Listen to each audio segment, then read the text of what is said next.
الحمد لله والصلاة والسلام على رسول الله صلى الله عليه وسلم. فقال تعالى: أعوذ بالله من الشيطان الرجيم.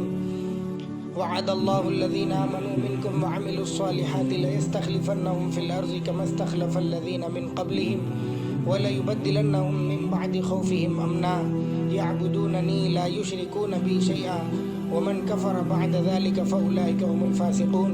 صدق الله العظيم. آج اس وقت بڑا صدمہ ہوا کہ بہت سارے نوجوان ابھی بھی، حالانکہ اس سے پہلے علماء کی طرف سے بہت سارے فتاوے دیے جا چکے، امت کو سمجھایا جا چکا، جمعہ کے بیانوں میں بتایا گیا، اور پتہ نہیں سوشل میڈیا پر بھی کتنی محنت کی گئی اور لوگوں کو آگاہ کیا گیا کہ بھئی اپنے اوقات کو ضائع نہ کریں اور اس کو بجائے یہ کہ گیموں میں صرف کرنے کے اللہ کی عبادت میں خرچ کرے. اب ہمارے نوجوان یہ ہے کہ بھئی ملزم جو بولتے بولو، ہم جو اپنا کرنا ہے وہی کرتے، یہی بولتے. بہرحال دوسرے علماء کی طرح میں بھی آپ کو آگاہ کرنا چاہتا ہوں کہ اس سے پہلے بھی پب جی کے متعلق بہت سارا کہا جا چکا، بہت سارے علماء نے بھی کہا، فتاوے بھی جاری ہوئے، لیکن نہیں سمجھے. آج اب جو نیا ورژن پب جی کا اپڈیٹ ہوا ہے، جو آیا ہے، تو اس کے اندر یہ خرابی ہے. حالانکہ اس کے اندر پرتشدد مناظر پہلے سے ہی موجود تھے، لیکن اس کے باوجود اب یہ بھی دیکھنے کو مل رہا ہے کہ اس کے اندر پاور اور انرجی حاصل کرنے کے لیے اس آدمی کو، یعنی جو بھی آدمی کھیلتا ہے، اس کو عبادت کرنا پڑتی ہے اور بتوں کے سامنے ہاتھ جوڑنا پڑتا ہے، تب جا کے اس کو انرجی اور پاور ملتی ہے، شکتیاں ملتی ہیں.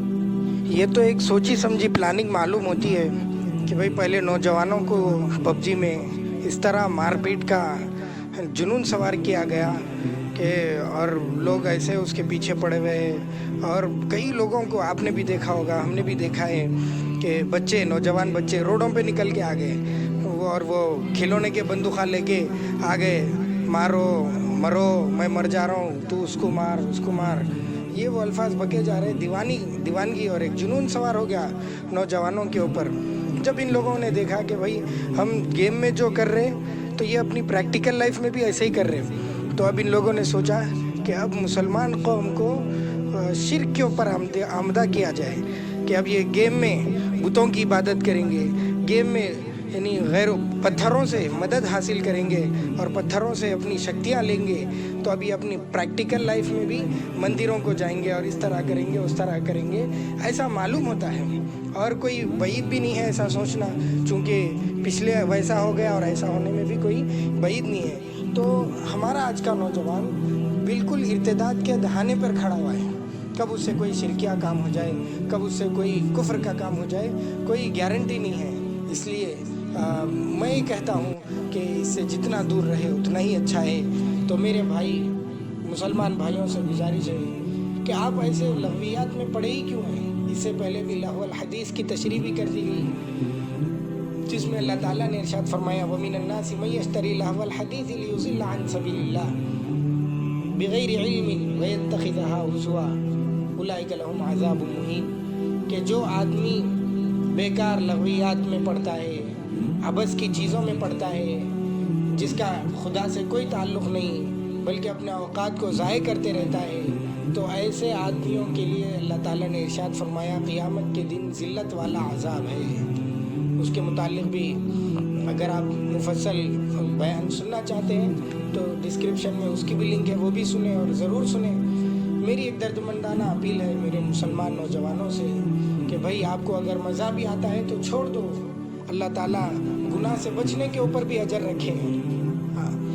کہ آدمی اپنے نفس کو گناہ سے روکتا ہے تو اللہ تعالیٰ کو بہت پسند آتا ہے، بہت پسند آتا ہے. اللہ تعالیٰ اس کے مرتبوں کو بلند فرما دیتے ہیں. اور علماء نے لکھا ہے کہ معصیت سے بچنا بھی صبر کا ایک حصہ ہے، اور صبر کا بدلہ تو جنت ہی ہے. معصیت اور گناہ سے بچنا بھی، چونکہ اس کے اندر شرک کی کیا ترغیب دی گئی، گویا کہ آپ کو اگر ریوارڈز حاصل کرنا ہے، پوائنٹس حاصل کرنا ہے، یا پھر آپ کو انرجی حاصل کرنا ہے تو ان کی عبادت کرنا پڑے گا لامحالہ. جب آپ بتوں کی عبادت کریں گے تو اللہ کے سامنے گیم میں یعنی بتوں کی عبادت کریں گے تو آپ کے دل میں کہاں سے تقویٰ باقی رہا؟ آپ کے دل کے اندر اللہ کی عبادت کا چسکا کہاں باقی رہا؟ حالانکہ کوئی ویسا مشرک تو نہیں ہوتا، لیکن پھر بھی سوچنے کی بات ہے کہ ہم شرک پر تو راضی ہو گئے، اعمال سے نہیں تو نہیں، اپنے گیم میں تو راضی ہو گئے. خدا نہ کرے کہ اگر اللہ تعالیٰ کو یہ ناپسند ہوا، اور سارے گناہوں میں اللہ تعالیٰ کو سب سے ناپسند جو ہے وہ شرک ہے. شرک سے اللہ تعالیٰ کہتے ہیں کہ جتنے بھی گناہ کر کے آؤ اللہ تعالیٰ سب معاف کریں گے، لیکن اگر شرک کے اوپر توبہ کے بغیر اگر خدا نخواستہ موت ہو گئی تو پھر اللہ تعالیٰ کے یہاں کوئی بخشش نہیں. ذرہ بھی ایمان کا چسکا رہیں گا، ایمان کا ذرہ بھی دل میں باقی رہیں گا. گناہ جتنے بھی ہوں اللہ چاہے تو معاف کر دے یا معاف نہ کرے تو جہنم کی آگ میں پاک ہونے کے بعد آخرکار جنت میں اللہ تعالیٰ ڈال دے گا. لیکن جہاں پر شرک ہوگا اللہ تعالیٰ کبھی اپنے بندے کو معاف نہیں کرے گا. تو اس لیے درد مندانہ اپیل ہے میرے بھائیوں سے، جتنے بھی کھیلتے ہیں، چاہو یا نہ چاہو یہ میرے رب کا حکم ہے بول کے چھوڑ دو. علماء جو سناتے ہیں وہ خالی کسی کو کافر بنانے، کسی کو مشرک بنانے کے لیے فتوے نہیں نکالتے، بناتے نہیں. ہم تو آپ کو بتاتے ہیں کہ بھائی ایسا کرو گے تو مشرک ہو جاؤ گے. بننا نہیں بننا وہ آپ کا کام ہے. اس لیے پھر میں آپ سے گزارش کرتا ہوں، التجا کرتا ہوں، اور دل کی میں تڑپ آپ کے سامنے رکھتا ہوں کہ دیکھو بھائی، اس کا تعلق ایمان سے نہیں ہے. آپ اپنی صلاحیتوں کو ایسی جگہ خرچ کرو جس کے اندر دین کا نفع ہو، جس کے اندر انسانیت کا نفع ہو. خیر الناس من ينفع الناس، بہترین آدمی تو وہ ہے کہ جو لوگوں کو نفع پہنچاتا ہے. تو آپ نفع والے کام کرو، اپنے نبی کے اسوے پہ چلو، دین کو معلوم کرو. اور مسلمان کی قوم جو پستی کا شکار ہو گئی اس کو عروج پر لے جانے کی آپ کوشش کرو. ہو سکتا ہے کہ آپ کے اندر ہی کوئی عبد القادر جیلانی رحمۃ اللہ علیہ ہوں گے، آپ کے اندر ہی کوئی نظام الدین اولیاء رحمۃ اللہ علیہ ہوں گے، آپ کے اندر ہی کوئی معین الدین چشتی رحمۃ اللہ علیہ ہوں گے، اور آپ کے اندر ہی کوئی نہ کوئی تو ضرور ہوگا جو اس امت کو بام عروج تک پہنچا سکے گا.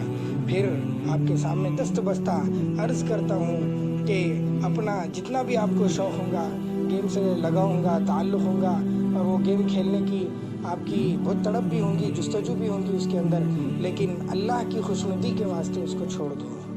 جنت میں جانے کے واسطے نہیں، جہنم سے بچنے کے واسطے نہیں، مولویاں بول رہے بول کے نہیں، مول صاحباں بول رہے بول کے نہیں، بلکہ اللہ خوش ہونا بول کے اس گیم کو چھوڑ دو.